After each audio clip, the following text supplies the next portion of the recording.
આજના સમાચાર તમે સાંભળ્યા કે નથી સાંભળ્યા? અને જો નથી સાંભળ્યા અને આખા દિવસમાં કઈ કઈ ઘટનાઓ બની છે એ તમારે જાણવી છે ને, તો આ વિડીયો આખો જોઈ લેજો.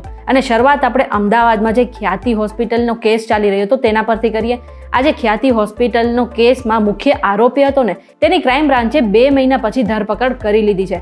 આજે મુખ્ય આરોપી હતો એ હોસ્પિટલનો ડાયરેક્ટર કાર્તિક પટેલ હતો. એવું કહેવાય રહ્યું છે કે કાર્તિક પટેલ જે છે દુબઈથી પોતાની પત્ની સાથે આજે અમદાવાદ આવ્યો હતો અને અમદાવાદ એરપોર્ટ પર જ ક્રાઇમ બ્રાન્ચે તેની ધરપકડ કરી લીધી હતી. એવું પણ કહેવાય રહ્યું હતું કે આ ખ્યાતિકાંડનો આરોપી 4-5 દિવસ પહેલા ઓસ્ટ્રેલિયામાં હતો અને ત્યાંથી તે ભાગીને દુબઈ પહોંચી ગયો હતો અને હવે પત્નીની જે સારવાર છે તેના બહાને આજે અમદાવાદ આવ્યો હતો. સાથે જ આજે કાર્તિક પટેલ છે તેને આવતીકાલે કોર્ટમાં પણ રજૂ કરવા જઈ રહ્યા છે. એટલું જ નહીં, PMJY યોજનાને લઈને જે કાર્ડને મંજૂરી આપવા હતા ને, એવા મિલાપ પટેલને પણ અત્યારે સસ્પેન્ડ કરી દેવામાં આવ્યા છે અને CBIએ તેની પણ ધરપકડ કરી લીધી છે.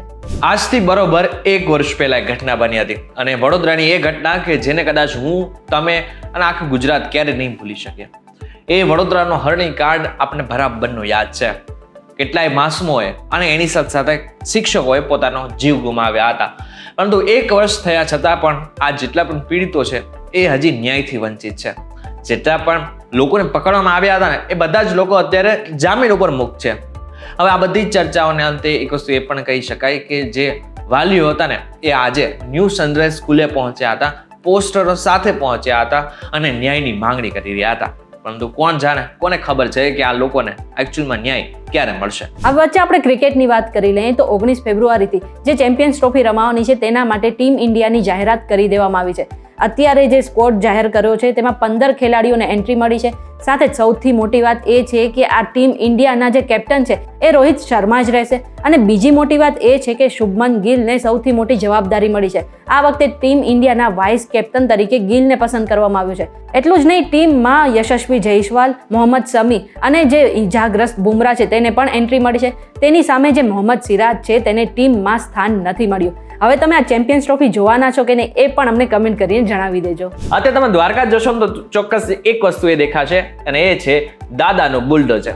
અત્યારે જેટલા પણ દ્વારકાના ગામો છે એમાં જે ગેરકાયદેસર બાંધકામો છે ને, એની ઉપર અત્યારે દાદાનું બુલડોઝર ચાલી રહ્યું છે.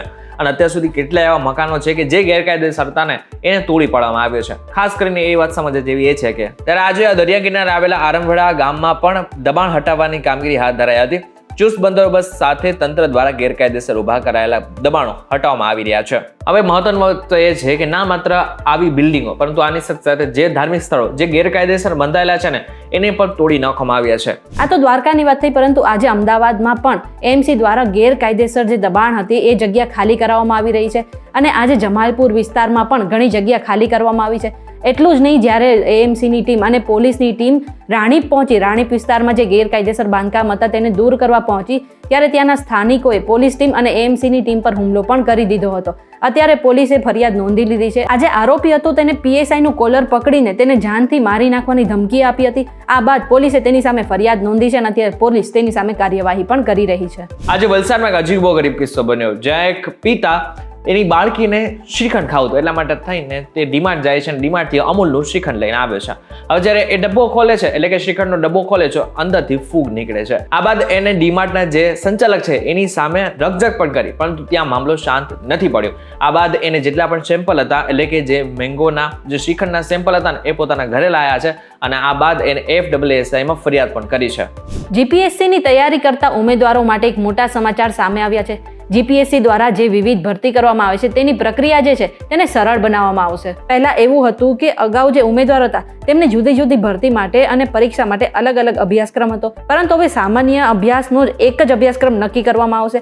એટલા માટે જે પણ લોકો UPSCની તૈયારી કરી રહ્યા છે એમની જે ભરતી પ્રક્રિયા છે એ વધુ સરળ થશે. આટલું જ નહીં, આજે અભ્યાસક્રમમાં ફેરફાર કરવામાં આવે છે તેના વિશે ઓનલાઈન માહિતી પણ તે લોકોએ જાહેર કરી છે. તમે થોડા સમયનો RG કાર હોસ્પિટલનો એક કેસ તમને બરાબરનો યાદ હશે કે જેમાં એક તાલીમાર્થી ડોક્ટર હતી, એની સાથે બળાત્કાર થયો હતો અને આ બળાત્કાર કર્યા બાદ વ્યક્તિએ જે છે એ ડોક્ટરની હત્યા કરી નાખી હતી અને જે હત્યા કરેલી જે લાશ હતી ને એ પણ અર્ધનગ્ન અવસ્થામાં હતી. આ બાદ ઘણો બધો બબાલ થયો અને આ બાદ જે છે આખા ભારતભરમાં આનો વિરોધ પણ થયો. જો કે મુખ્ય આરોપી સંજય રોય જે છે એના ઉપર ઘણી બધી તપાસ થઈ અને અંતે આજે એવા ન્યૂઝ છે કે જે સંજય રોય છે એને ખુદ જ કબૂલી લીધું છે કે જે આખી ઘટના બની એને પોતે કરેલી છે. આ સાથે મહત્વનું છે કે હવે કોર્ટ 20 જાન્યુઆરીએ એમની સજાનું એલાન કરશે. હવે અત્યારે આપણે સોશિયલ મીડિયા ખોલીએ કે કોઈ પણ સમાચારની ચેનલ ખોલીએ ત્યારે એક જ મુદ્દો સૌથી વધારે ચર્ચિત છે અને એ છે સૈફ અલી ખાન પર હુમલો. હવે આ વિશે દરરોજ નવા અપડેટ સામે આવે છે. એવામાં તેમની પત્ની કરીના કપૂરનું પણ નિવેદન સામે આવ્યું છે. તેને કહ્યું છે કે એ રાત્રે જ્યારે હુમલાખોર તેમના ઘરમાં પહોંચ્યો ત્યારે સૈફ અલી ખાન વચ્ચે આવ્યો અને તેને દરેક મહિલા અને બાળકોને 12મા માળે મોકલી દીધા હતા. જાણીતું છે કે આ ઘટના જે છે 11મા માળે થઈ હતી અને એનું એવું પણ કહેવું છે કે આ ઘટનામાં જે આરોપી હતો તે તેના નાના દીકરા એટલે કે જહાંગીર પાસે જતો હતો અને તેને નુકસાન પહોંચાડવાનો પણ ઈરાદો હશે.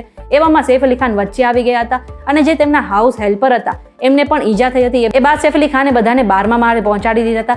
આ બધી ઘટના પછી કરીના કપૂર ખાન જે છે ઘણી વધારે ડરી ગઈ હતી અને એ બાદ કરિશ્મા કપૂર તેને તેના ઘરે પણ લઈ ગઈ હતી. આગામી સમયમાં એટલે કે 20 જાન્યુઆરીએ સૌ કોઈની નજર અમેરિકા ઉપર રહેવાની છે, કારણ કે અમેરિકાના નવા ચૂંટાયેલા રાષ્ટ્રપતિ ડોનાલ્ડ ટ્રમ્પ શપથ લેવાના છે અને શપથ પણ એવા સમય લેવામાં આવી રહ્યા છે કે જ્યારે ફૂલ ઠંડી છે. આમાં જોવા જઈએ તો અત્યારનો જે સમય છે એ અમેરિકામાં ઠંડો સમય માનવામાં આવી રહ્યો છે, એટલે કે મંદી તો છે જ, પરંતુ જે શિયાળો છે એ પણ ભરપૂર છે. એને જ કારણે જે સ્થળ છે ને એ પણ બદલવામાં આવ્યું છે. અત્યારે હાલ અમેરિકામાં હવામાન વિભાગ દ્વારા ઠંડીને લઈને જાહેર કરવામાં આવેલા એલર્ટના કારણે ટ્રમ્પના શપથ ગ્રહણ સમારોહનું સ્થાન બદલાઈ ગયું છે. અમેરિકાના નવા રાષ્ટ્રપતિ ડોનાલ્ડ ટ્રમ્પનો શપથ ગ્રહણ સમારોહ સખત ઠંડીને કારણે સોમવારે 21 જાન્યુઆરીના રોજ બહાર નહીં પરંતુ યુએસ કેપિટલની અંદર યોજાશે. મહત્વનું છે કે 40 વર્ષમાં પહેલી વખત એવું થશે કે જે શપથવિધિ સમારોહ છે ને બહાર નહીં પરંતુ અંદર થવા જઈ રહ્યો છે. ત્યારે આ બાબતને લઈને તમારું શું કહેવું છે અમને જરા કોમેન્ટ કરીને ચોક્કસ કહેજો. વિડીયો થકી તો જો તમને કોઈ ઇન્ફોર્મેશન મળી હોય તો વિડીયોને લાઈક અને શેર જરૂરથી કરજો. તો આવા જ ઇન્ફોર્મેટિવ વિડીયોઝ માટે VTVGujarati.com ની અમારી ચેનલને એકવાર સબસ્ક્રાઇબ કરી નાખજો.